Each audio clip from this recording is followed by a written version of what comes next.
Right, so as I said, just coming to this lovely pub, and it's all about the people you meet. And I've just been chatting to these two lovely lads here that's been so welcoming, and we've just off camera, but just been talking about stuff. And one of them, let's get him to introduce himself first. So what I'll do, I'll just pass you out and then just pass over. So what was your name?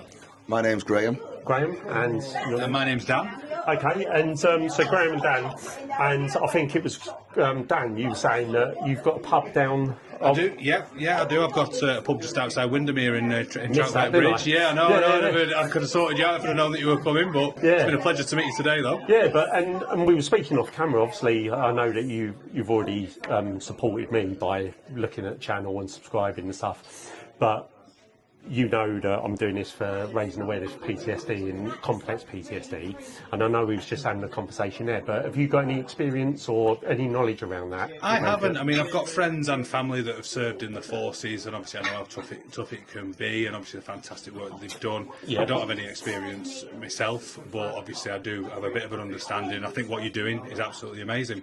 Yeah. You know, to raise awareness, and I think this needs blowing up a lot more, because obviously we have the pleasure of meeting you today. Yeah. By just literally seeing you walk into the pub. We had no idea what you were doing. Which walking into the pub, so I've been working on. That's it. Yeah, he's not been on a pub crawl. No, but yeah, no, it's been a pleasure to meet you. And obviously, what you're doing is amazing. And I think you need a lot more recognition, and it just needs to get out there. And obviously, you know, we'll do our little bit by sharing. Yeah, no, definitely. Yeah. Which is amazing. Oh, brilliant. And what I say is, like, and over there is, you know, if you don't know people with PTSD, people say that, but I guarantee you probably do.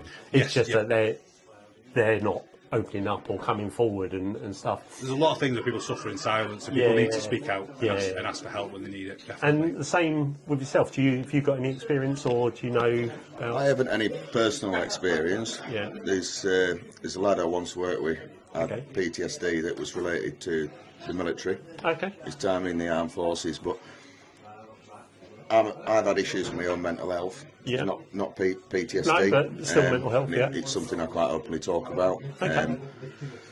You know, I've limited knowledge of PTSD, but one thing I do know about PTSD is it's not necessarily the armed forces. Yeah. It could be anything that's happened really bad in your life that is PTSD. And one important thing to say, even though I'm doing it for PTSD, obviously the way it works, so mental health is, as you say, your mental health, and it can affect you in so many ways, and PTSD is, you know, within that umbrella, and it's a diagnosed thing. But, you know, you shared there that you've got your own issues, and please don't go into anything, so, you know, but don't undermine yourself by going, actually, PTSD, your struggles are your struggles. Yeah. And I know, you know, before my PTSD was diagnosed, it was just labelled as mental health, and you know, they chuck medication, you do all this, and it can be tough, and it's a tough old journey. Yeah, it's very up and it's very down, isn't it? You know, one day sun's out, you're smiling, next day it's raining, and you can't keep tears in, can you? You know, but and I think for us as men, you know, it is hard, because we've been all brought up in, you know, we've got to be tough. You know, we can't be crying, we can't be this, and it's hard for us as blokes to actually say we're struggling, because we feel like we'd be judged a bit more. And that's not undermining females that struggle, but I think it's just the nature of... and I think, like you say, a lot of it's about being a man, you know, and we have this stigma. That we have to be cavemen and we have to be strong. I've had several events in my life, and I've been to therapy, and I speak openly about my struggles, and the only thing that's between a man and talking is pride. But I'm a big believer personally is the bigger man is the man that can talk. And I've got 3 children, 2 of which are sons. Okay. And do they understand that you go through struggles? My eldest son, certainly. My youngest son is a lot younger. Okay. But I do talk to them both a lot. You know, I talk to my daughter a lot as well about, you know, mental health, and it's good to be upset. It's good to cry. And, you know, sometimes being unwell mentally is sometimes a sign of trying to be too strong for too long. And it's no good because your brain is an organ. If you had tummy ache, you go to the doctor. But when you've got mental health, you don't. But why not? or you go to a therapist. You know what I mean? And people can't see it, can they? Like it's that analogy. If you've got a broken arm, everyone like opens the door for you, and they're like, "Oh, you're like that." But as soon as it's any sort of thing in your head, unless you're going to share it, people don't like. Obviously, I come in here today with a flag on and all this, but if I was just walked in here, sat down, and chat to you, you wouldn't know. Might not open up about my stuff. You might not open up about yours. Exactly, So, but what I would say to you is, especially with your stuff, you've always, like now, you're leaps ahead because you're being open and honest and you're talking about it. And there's so many people that, you know, are not at that stage yet.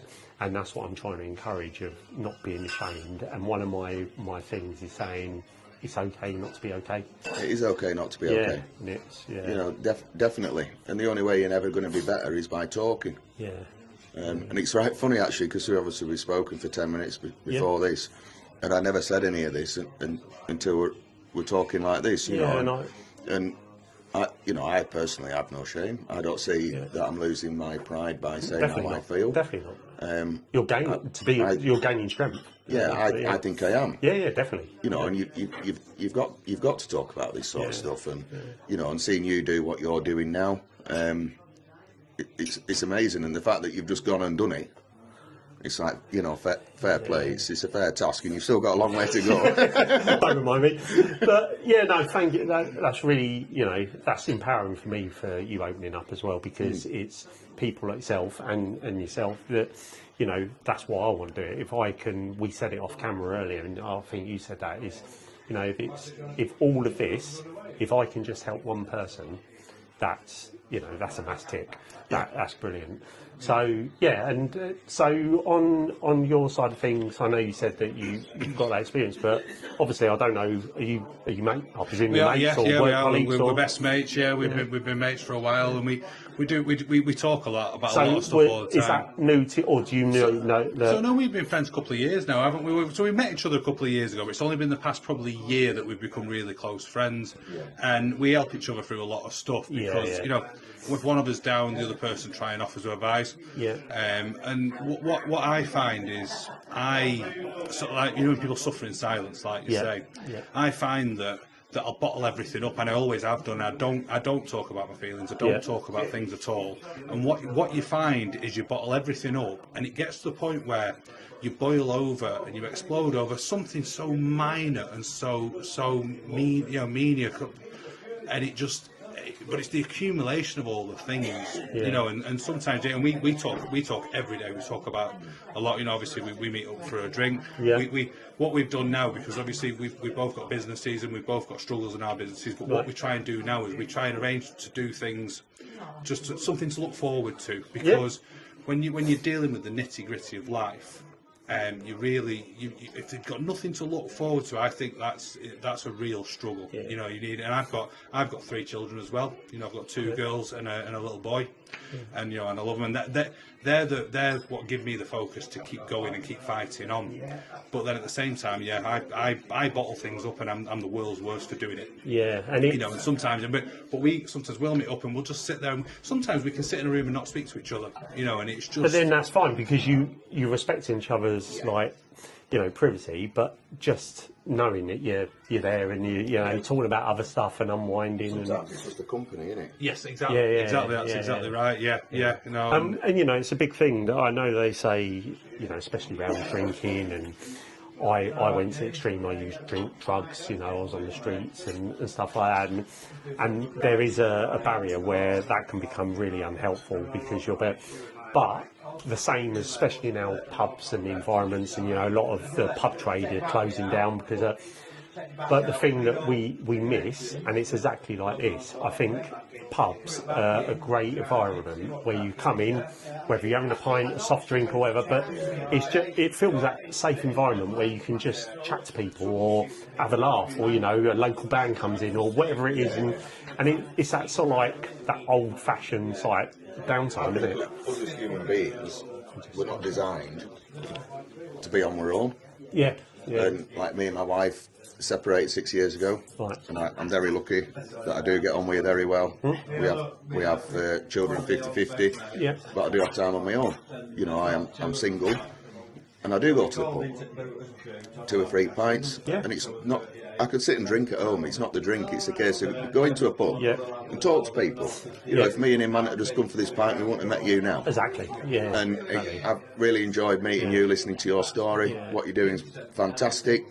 And it's positive makes positive, doesn't it? Yeah, definitely, and we need a lot more of that in all our lives, because, you know, the world is what it is. It's a tough place. And it's a hard grind, isn't it? So I've met so many amazing people on this journey, and you know, if I hadn't, like we said, I've changed my route.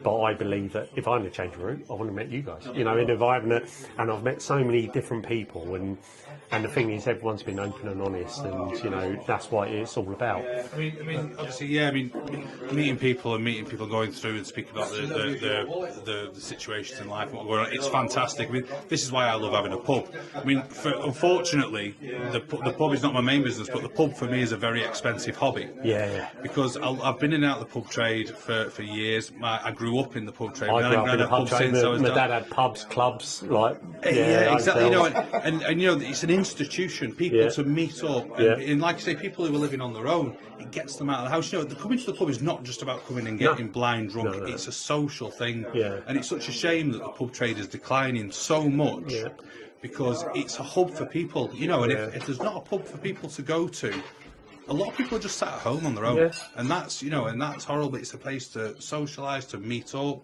to enjoy yourself, to meet fantastic people like you. And I think the thing is again, it's the way that the media or we hear stories and people think, oh, pubs, you know, rowdy fights, like people out their head and all that. But actually, you have got places like that, and you've got things, but 90% is that community and that.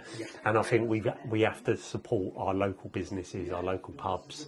And you know, even I know from growing up in them, behind the scenes, it's such an expensive trade to keep going, and you rely 100% on your locals and stuff. You know, tourists, they might be great, but it's your locals that keep you going.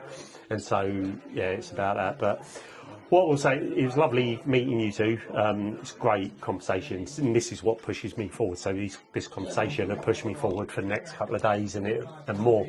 But that's brilliant. So it's great to meet these, and I'm going to finish my pint and then find a place to pitch up.